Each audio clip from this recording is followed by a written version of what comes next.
Els ordinadors poden executar moltes de les funcions del pensament humà. Poden aprendre fins a cert punt, corregir-se a si mateixos, guanyar els mestres d'escacs i tenen la seva pròpia intel·ligència artificial.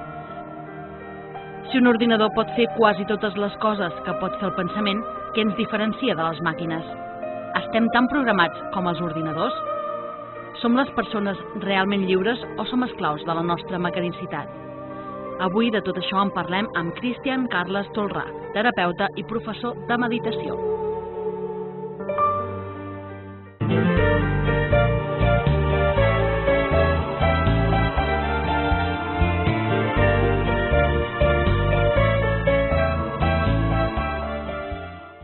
Què tal, amics? Benvinguts a la segona edició del programa Invitació a viure, un programa que avui abordarà el tema de la mecanicitat. Només parlar d'aquesta paraula, segur que molts de vostès es pregunten què és. Doncs vinga, aquí som una colla d'ignorants i tots anem a descobrir-ho gràcies a la companyia de tot un expert en el tema. Cristian, com estem? Hola, buenas tardes. Hola, tarda. Cuando dices que soy un experto, no sé si es que soy un experto en ser mecánico o en ser un experto en no serlo. D'entrada hem de dir que en Cristian, perquè ell li agrada més que digui Cristian, sí. Carles Tolrà és terapeuta, que ens pot explicar una mica en quin àmbit, i a més és professor de meditació a Barcelona. I segur que entre els seus alumnes aquesta paraula mecanicitat s'ha fet popular. Sí, se conoce profundamente. Lo primero que quería hacer es, disculpar que voy a contestar las preguntas en castellano porque mi educación es, aunque puedo hablar catalán, mi educación es en castellano y pienso mejor, más rápido y para poder contestar más adecuadamente afinaré más si hablo en castellano. Yo estoy abordando el tema, si en la escuela... si se habla de mecanicidad, yo creo que cuando se está hablando de trabajo psicológico, cuando se está hablando de meditación, cuando se está hablando de mejorar, cuando se está hablando de cualquier desequilibrio psíquico, siempre estamos hablando en torno a la mecanicidad. Lo nombraremos más, lo nombraremos menos, pero siempre vamos a hacer referencia, digamos, a esto. O sea, cuando hablamos de mecanicidad no hablamos de talleres mecánicos, sino que hablamos de lo mecánicos que somos en cuanto a las funciones mecánicas. Entonces, más o menos, que tengamos funciones mecánicas lo entiende todo el mundo, ¿no? Por ejemplo, pues la digestión es una cosa que funciona mecánicamente, ¿no? Sí. No hacemos nada para que el estómago digiera lo que hemos comido. Para que asimilemos el oxígeno, pues eso ocurre mecánicamente, ¿no? Es un sistema que funciona solo, ¿no? Entonces, claro, nosotros tenemos una tendencia a pensar equivocadamente que tenemos un determinado grado de libertad. De hecho, yo creo que desde toda la historia de la humanidad se basa en buscar esa libertad. Ha habido revoluciones en función de la libertad y a todo el mundo si le dices quieres ser libre, todo el mundo dice sí, e incluso muchas veces uno se siente libre sin darse cuenta precisamente que está sometido a una mecanicidad extraordinaria. Es decir, que en realidad el ser humano hoy en día, y que yo creo que hoy en día incluso más que quizá que en otros momentos de la antigüedad, es más mecánico incluso que de lo que podría imaginar, ¿no? Claro, ¿qué estamos diciendo? Que si un proceso, por ejemplo, de digestión yo no hago nada y ocurre mecánicamente, es decir, pasa, si hablamos de la vida de una persona dice, hombre, no, pero yo elegí la persona de la que me enamoré, la carrera que estudié, yo rechacé a mi padre y me peleé con él o me fui de casa porque yo tengo esta libertad de hacer esto, yo me hice de un determinado partido porque soy libre y soy libre por esto y soy libre por otro y soy libre por otro, y todo esto es una mentira que no es así. Todo esto forman parte de los programas psicológicos que uno lleva, y de la misma manera que se digiere mecànicamente, la psicología funciona mecànicamente. Però te n'adones que li acabes de derrumbar els esquemes de vida de moltes persones, perquè en certa manera els estàs dient que s'estan comportant com màquines, sí, i que responen a una sèrie de ressorts, com si fossin un ordinador, no? Sí, que en un determinat moment executa una funció que s'ha teclejat. ¿M'estàs dient això? Sí. A ver, para que una persona realmente pueda ver su grado de mecanicidad, tiene que entender que una persona no mecánica elige todos sus pensamientos, elige sus emociones y elige lo que hace. Entonces, una persona más o menos puede ser, en un momento determinado, podemos decir que tiene la percepción de que elige lo que hace, ¿no? Esto que decíamos, me he peleado con este, me he ido con el otro, me voy al cine, los actos que hago, ¿no? Me rasco, no me rasco. que aunque luego si miráramos la cantidad de movimientos que hace una persona a lo largo del día, si lo pudiéramos filmar o motorizar, veríamos que el 99% de sus movimientos son mecánicos. No se da cuenta de que los está haciendo. No nos damos cuenta ni de qué miramos ni de dónde. O sea, por ejemplo, no gobernamos la vista, ¿no? O sea, ¿qué haces con la vista, ¿no? Miras lo que tú quieres, puedes no mirar. Pues yo, por ejemplo, si digo ahora a los de la cámara, no miréis en mi mano derecha, intentar mirar la otra esquina de la todo el mundo irá a mirar aquí, porque ya solo este estímulo, ¡pum!, ya nos obliga de una manera mecánica a hacer esto, ¿no? Entonces, claro, nosotros estamos sumergidos en una cantidad de estímulos impresionante, estamos recibiendo estímulos por, digamos, todo el rato, constantemente, y lo que no nos damos cuenta es que respondemos mecànicament a esos estímulos. Però està suggerint a la gent que, diguem-ne, està programada i que en realitat el que hauria de fer és desprogramar-se. Absolutamente. Clar, penso que això... Sí, esta es la idea. O sea, la idea es, antes de pensar en desprogramarme, es pensar en que si realmente esto es cierto. O sea, si esta tesis de la gente es mecánica y está completamente programada, si es cierta. O sea, ¿y cómo sabré això, persona... si sóc una màquina? Bueno, ahí vamos a ir. Explica-m'ho. Ahí vamos a ir. Sí, o sea, una persona normal que no haya hecho determinado trabajo psicológico, es decir, que no se haya dado cuenta de su mecanicidad, es 100% mecánica. O sea, no vive la vida, sino que la vida le vive a esa persona. Es decir, que, como decíamos antes, no elige lo que piensa. Por ejemplo, las personas, yo que sé, de repente les sale un pensamiento y entonces te vienen y dicen, no, sí, porque yo he pensado esto y he pensado lo otro. Y te digo, a ver, ¿pero tú has elegido pensar eso? O sea, ¿tú has escogido de voy a pensar en esto o es un pensamiento que te ha surgido? Cuando la actividad de pensamiento además es una actividad que está constantemente en el individuo, podemos decir, a ver, de todos tus pensamientos que estás teniendo todo el día, ¿cuáles has escogido? En realidad, incluso los que escoges generalmente forman parte de una rama de otro pensamiento previo que no has escogido, con lo cual el desarrollo de pensamiento consciente que tú estás haciendo, lo estás haciendo, digamos, bajo un pensamiento mecánico que a lo mejor viene de un estímulo que tú has recibido por la mañana porque has visto una determinada imagen que te ha activado, pues yo que sé, una determinada emoción, y en la búsqueda de la repetición de una sensación que te gustó en un momento determinado, que a lo mejor tiene que ver, o que no te gustó, digamos, en tu pasado, tu memoria hace o activa, digamos, un determinado de pensamiento para no repetir esa acción o para repetirla. Y todo eso que te pasa, tú no te das cuenta. O sea, de hecho, lo que estamos sugiriendo, diciendo, es que una persona normal que no se haya dado cuenta precisamente de que es mecánica, porque cuando te das cuenta es en el preciso instante en que empiezas a poder tener pequeños actos no mecánicos, solo por el hecho de darte cuenta, una persona es una máquina extraordinariamente compleja, con infinidad de programas que se han establecido y se han estructurado, digamos, incluso diríamos que previamente desde el nacimiento, casi podríamos decir, empieza a estructurarse desde el momento en que, casi diríamos previo a la fecundación, porque la condición del marido o del padre y de la madre, ya la condición energética ya va a condicionar el espermatozoide o la condición energética del óvulo para que ese nuevo ser, digamos, esté ya configurado de manera predeterminada. Yo sé que todo esto suena muy determinista. Increíble, muy determinista, pero vamos a ver que el determinismo existe en una parte de la vida. Y que una persona, precisamente ha habido filósofos que han hablado del determinismo porque desde una perspectiva de la vida podemos contemplar la vida como algo profundamente determinista. Pero vamos a ver que hay una conciencia, es decir, un aspecto que todos tenemos que siempre además está en actividad, porque vamos a intentar, si nos da tiempo, a ver que la mecanicidad está relacionada también con la conciencia. Lo que pasa es que la conciencia actúa de forma mecánica porque queda atrapada en determinados programas educacionales, ¿vale? O energéticos, o como queramos llamarlo, ¿vale? Pero una persona que no se ha dado cuenta, es decir, una persona normal, vive la vida recibiendo estímulos, ¿vale? Sí. Y lo que hace es responder a esos estímulos.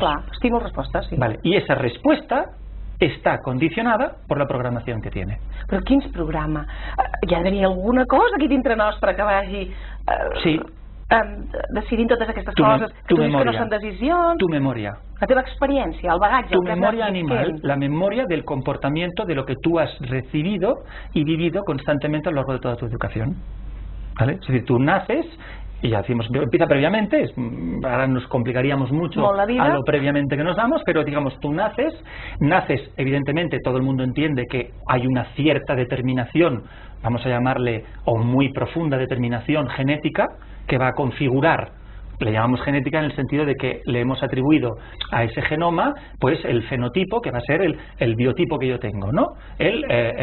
Pues la cara que tengo, si tengo la nariz más grande, más pequeña, si soy rubio, si soy hombre, si soy mujer, o sea, todos entendemos que estamos condicionados por esto, ¿no? Por ejemplo, yo qué sé, pues incluso hablando de la sexualidad, pues una persona no elige, dice, yo voy a ser heterosexual, o yo voy a ser homosexual, o yo voy a ser... Te pasa. De la misma manera, viene una persona, yo qué sé, tú te has comprado un coche, eres una persona no violenta, viene alguien y te raya todo el coche, tú no eliges, dices, no me voy a enfadar, ¿vale? Y llegas allá y ves el coche todo rayado y dices, mira, qué bien. No, o sea, te sale, ¿no? Te sale un pronto y va a haber una serie de reacciones, va a haber una serie de pensamientos, y vamos a ver, si nos da tiempo, porque no creo que nos dé tiempo a tanta cosa, que en realidad lo importante no es tanto que no reacciones, sino que te des cuenta que reaccionas. Que te des cuenta que reaccionas, porque evidentemente lo que estamos hablando es de que ya están estos programas y de que cómo deshago estos programas que son los que me hacen ser mecánico, que no me dejan escoger.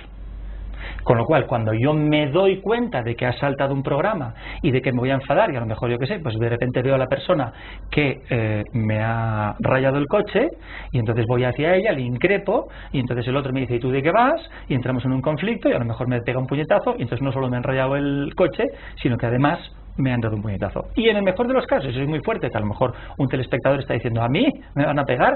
Porque fíjate cómo soy yo. Pues en el peor de los casos, a lo mejor incluso le das tú, le rompes la cabeza y entonces te vienen, te detienen, te llevan a la cárcel, no sé qué, y todo porque, y dices, hombre, ¿quién ha escogido todo lo que me pasa? Otro. Una situación externa. Qualsevol persona està preparada, capacitada per adonar-se que està actuant mecànicament. Ho dic per donar-los un bri d'esperança als que ens estan veient. Claro, porque todo el mundo tiene conciencia. ¿Val? Lo que pasa es que no todo el mundo lo va a poder hacer en el mismo grado. De la misma manera que no todo el mundo puede correr los 100 metros en una misma velocidad, ni puede saltar en una velocidad, ni puede hacer cálculos matemáticos en una determinada velocidad. O sea, cada uno tiene unos condicionantes que le pueden hacer, que no dependen de la edad, en absoluto, sino de sus características, vamos a llamarle psicomorfológicas o como queramos llamarlo. Todo el mundo, lo que sí que todo el mundo tiene una enorme capacidad de transformación. O sea, lo que si decimos, a ver, una persona es 100% mecánica, no vamos a decir todo el mundo es capaz de ser 0% mecánico. Yo a esto no me atrevería a decirlo, porque además depende de cada uno. Es decir, a lo mejor hay un montón de telespectadores que en este momento están diciendo, vaya tonterías está diciendo este tío. Pues bueno, ya me he escogido seguir siendo mecánico. Es decir, y es una elección tan loable como cualquier otra. O sea, lo que es interesante es darnos cuenta, para mí, no tanto la parte como a veces pues puede parecer dramática de que seamos mecánicos, de que lo somos, sino de que si te das cuenta que eres mecánico, puedes trascender esa mecanicidad. Es como si dijéramos una persona que está dormida y no se da cuenta que está dormida. Pues solo va a poder despertar si se da cuenta que està dormida. Si no, no. Anem a pams. Per tant, primer pas, adonar-se. Identificar, en certa... No, identificar sé que és una paraula que no us agrada gaire, però adonar-se de que estàs, diguem-ne... Bueno, a ver, la palabra identificar no está mal. No. En el sentido etimológico, en el sentido específico de la palabra, lo que pasa es que nosotros le damos una significación de identificarte con algo, es que te quedas como embobado con algo, con lo cual se activan todos los procesos mecánicos. Pero es verdad, tú cuando identificas dentro de ti tu mecanicidad, o sea, porque es de identidad la identificación. Y cuando hablamos de identificación, lo digo, hago hincapié en la palabra porque es importante, es porque precisamente pierdo mi identidad. Cuando me identifico con algo, una cosa... pierdo mi identidad, me pierdo a mí mismo y estoy identificado, soy aquello. O sea, tú me cuentas un problema y yo me empiezo a imaginar que le pasa a mi familia o que me pasa a mí tu problema, y ¿qué he hecho? Me he identificado. A mí no me está pasando, te está pasando a ti. Y precisamente en el momento que te pasa a ti, ya, digamos, tengo menos posibilidades de que me pase. Sin embargo, cuando tú me lo cuentas, me parece que me va a pasar a mí porque me identifico. Porque emocionalmente hay un proceso que sería muy largo de contar, que lo que hace es empiezo a revivir o a vivir pues las emociones que tú estás viviendo. Esto es una cosa. Y otra cosa es que yo identifique dentro de mí una determinada cuestión, porque dentro de todo lo que pasa identifico una cosa específica. Entonces, como usted estabas diciendo, evidentemente és molt important identificar tu mecanicidad. I llavors te n'adonaràs que realment no ets lliure. Sí, lo que pasa es que lo que hay que ver, pensar es, y es un poco lo que me gustaría, digamos, como no tenemos mucho tiempo, porque podríamos estar hablando horas sobre este tema, es ¿por qué no nos damos cuenta de que estamos identificados? ¿Por qué no nos damos cuenta que vivimos mecánicamente? Y esto está muy basado en el tipo de educación que vivimos. Porque nosotros hemos creado una educación que estimula fundamentalmente los procesos intelectuales. Porque hemos sobrevalorado la utilización del intelecto. Y la inteligencia de una persona y el intelecto son cosas distintas. ¿Vale? Podríamos decir que, desde mi punto de vista, para mí la inteligencia de un ser humano es su capacidad adaptativa a cualquier tipo de circunstancia, lo cual eso le va a permitir, cuanta más aprendizaje tenga, mejor capacidad de adaptación tiene a la resolución de lo que la vida le pone delante, ¿no? Y luego hay el intelecto, ¿no? Que es la cantidad de información que yo manejo, la memoria, la capacidad de interrelación, digamos, de esa información. Hay mucha gente incluso que define la inteligencia como la capacidad de acumular datos e interrelacionarlos. Para mí eso no es la inteligencia, eso es la inteligencia intelectual, es un aspecto de esa inteligencia, ¿no? El problema estaba intentando decir, en que la educación potencia mucho esto. Y entonces vivimos en un proceso donde siempre nos estamos pensando. Y entonces estamos tan sumergidos en la parte intelectual, en la parte de pensamiento, que nosotros ni siquiera nos damos cuenta, a lo mejor, de qué es lo que estamos pensando. Entonces, si yo me puedo dar cuenta de lo que estoy pensando, y que cuando me doy cuenta de lo que estoy pensando, rápidamente, en un proceso normal, me voy a poner a pensar en lo que estaba pensando, es decir, que es como si dijéramos, aquí estoy pensando, ¿vale? Pues me pongo a observar lo que estoy pensando. En el momento que pongo a observar lo que estoy pensando, lo que ocurre rápidamente es que esto no lo puedo sostener.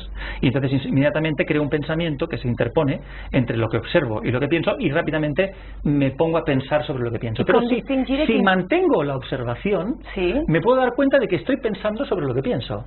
Con lo cual puedo darme cuenta de que la capacidad de observar y el pensamiento son distintos. Això és molta feina, Cristian? I moltes persones es podran sentir confoses pensant quin és el pensament autèntic. Auténticos son todos, pero mecánicos. Per això se n'arribaran a adonar quin és realment mecànic i quin no? Todos son auténticos. Porque el tema no está en decir que los pensamientos mecánicos sean malos. No o que la mecanicidad sea mala. El tema está en si me conviene o no me conviene. Exacte. O yo tengo más recursos o más posibilidades que no estoy utilizando porque he tenido una mala educación. On tenia la capacitat d'escollir els Porque pensaments cuando yo era niño, yo utilizaba, que no tenía el desarrollo intelectual hecho, utilizaba mucho esa capacidad de observación. Pero a través de la educación potenciada fundamentalmente en el desarrollo del intelecto, me he ido intelectualizando, me he ido pensando a mí mismo y al final soy producto de mis pensamientos. Hoy en día está muy de moda decir que claro, que eres lo que piensas, o sea, como que construyes tu realidad en función de todo tu pensamiento. Y es verdad, porque hay una gran parte de verdad en el sentido de que cada pensamiento va asociado a una emoción, cada emoción va asociada a una respuesta corporal, con lo cual estamos configurando toda nuestra realidad mental, emocional y física en función de nuestros pensamientos. Por eso es tan importante, y incluso decir, a ver, ¿y esos pensamientos de dónde salen? Salen de los estímulos que vienen exteriormente. Con lo cual digo, bueno, ¿y entonces qué? Bueno, no soy más que una máquina que responde a los estímulos. Con lo cual, la mayoría de las personas, es verdad, que están permanentemente configuradas por los estímulos del entorno. Cuando los estímulos del entorno son agradables, en la escala de valores que yo tengo, estoy bien. Y cuando los estímulos son desagradables según la escala de valores que yo tengo, entonces estoy mal. ¿Y dónde está mi libertad? Aquí está. La libertad de un individuo está en el desconocimiento de las situaciones que va a vivir, nada más. Porque luego va a venir de esas situaciones y en función de su programación psicológica va a responder. ¿Vale? Por ejemplo, no sé, una persona a lo mejor está condicionada de que si le toca dinero o la toca la lotería, pues va a ser muy feliz. Hombre, si fuera así, podríamos decir, bueno, pues entonces a partir de una determinada renta, de ahí para arriba todos son felices. Y eso no es verdad. O sea, podríamos decir que el gradiente de felicidad ya tendríamos que saber a estas alturas que no tiene nada que ver con las posesiones que tengas o con... Que todo el mundo dice, bueno, no, pero ayuda mucho. Es verdad, porque a lo mejor una vez tienes las necesidades cubiertas, que hoy en día prácticamente todo el mundo tiene las necesidades cubiertas, me refiero para sobrevivir. Aquesta sí. Para sobrevivir, no para morirte, Claro, para sobrevivir con un techo, con comida caliente cada día, con una cama digna para tu familia, esto ya es otro tema.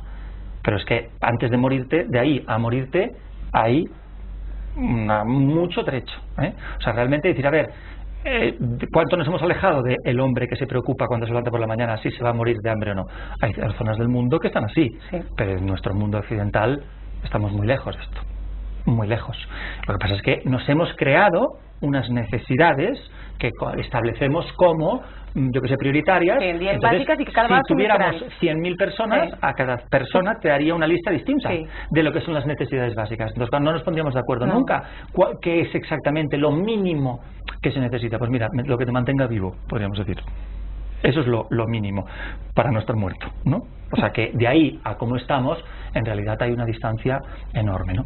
Entonces, ¿qué ocurre? Que dentro de todo ese proceso que estamos viviendo de interrelación con el medio, estamos recibiendo estímulos constantemente y todas las respuestas de esos estímulos son mecánicas. O sea, yo no escojo esto. Por eso es tan importante hacer hincapié en que yo, cuando observo mis pensamientos, me puedo dar cuenta de que hay una función en mí de la que no me he dado cuenta, de que yo, cuando observo algo y lo pienso, previamente a pensarlo ha tenido que ser observado. Yo, por ejemplo, lo hemos hecho alguna vez. Ho podem arribar a assolir, això? Mira, yo te voy a hacer vamos a hacer un ejercicio, nada, muy rapidito, muy rapidito. Yo te voy a enseñar ahora la mano y quiero que mires cuántos dedos te enseño. ¿Vale? ¿Vale? No habrás tardado ni una décima de segundo en decir tres. ¿Vale? ¿Por qué has pensado 3 y ya los has visto?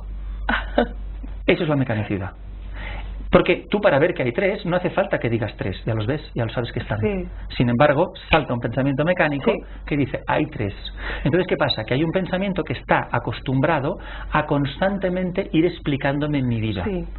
Y llega un punto que está tan enfatizado esto que oigo a lo mejor una noticia por la radio de alguien que, yo que sé, ha tenido un problema, y yo voy en el coche y entonces empiezo a pensar, yo que sé, si me le pasa a mi hijo y tal, y entonces me entra un estado emocional de tristeza, no sé qué tal. Cuando voy en coche, hace un día estupendo o no, y no tendría por qué estar afectándome emocionalmente y tal. Y sin embargo, me identifico con ese pensamiento y mecánicamente surge un pensamiento. Ese pensamiento mecánicamente me genera emociones, y esas emociones mecánicamente me generan un funcionamiento corporal impresionante, de tensiones, relajaciones, de no sé qué, de jugos soltándose, de tal. Porque pensar que cuando yo tengo una emoción, la siento como agradable físicamente o desagradable físicamente, porque físicamente el cuerpo está reaccionando, soltando determinadas sustancias que me hacen percibir físicamente esa emoción. Eso es precisamente lo que me hace calificar la emoción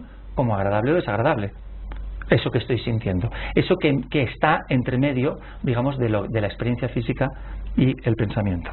Claro, todo eso pasa. Yo no he hecho nada.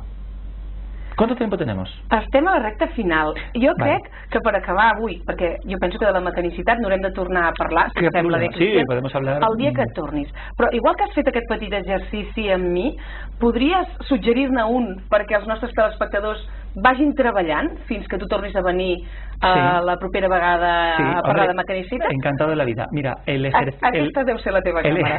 El ejercicio sería intentar y sostener la observación de lo que pienso, la observación de lo que siento y la observación de lo que hago. Es decir, cuantas más veces al día pueda darme cuenta de mí, qué estoy haciendo, qué estoy sintiendo y qué estoy pensando. Y no se trata de, porque veremos cuando lo expliquemos más, que el problema es que pienso lo que hago, pienso lo que siento y pienso lo que pienso. Y no se trata de pensarlo, se trata de observarlo. Y no hacer nada, no hay que hacer nada. Molt bé. Nada. Res de res. Res, solo observar. O sea, lo fundamental es la autoobservación, el dominio de la autoobservación. Cuando una persona domina la autoobservación, cuando empieza a autoobservarse, empieza a generar estados psicológicos diferentes.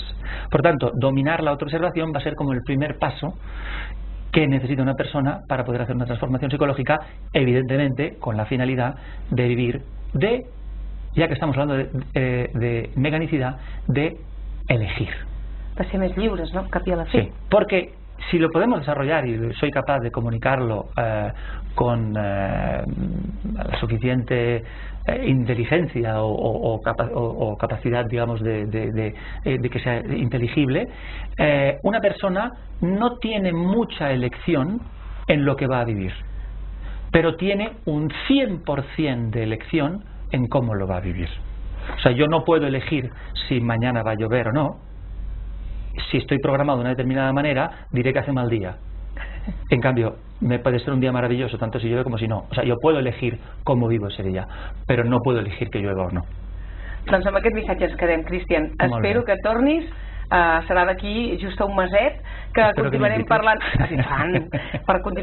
de mecanicitat i també d'autoobservació, un concepte que també hem d'abordar en aquest programa i que serà molt interessant que els nostres telespectadors practiquin. Gràcies per haver vingut especialment de Barcelona i fins d'aquí uns quants dies. Moltes gràcies. Nosaltres deixem l'entrevista aquí, però ja saben que ara venen la frase del dia, també les nostres píndoles de coneixement i la resta de seccions del programa. Adéu-siau.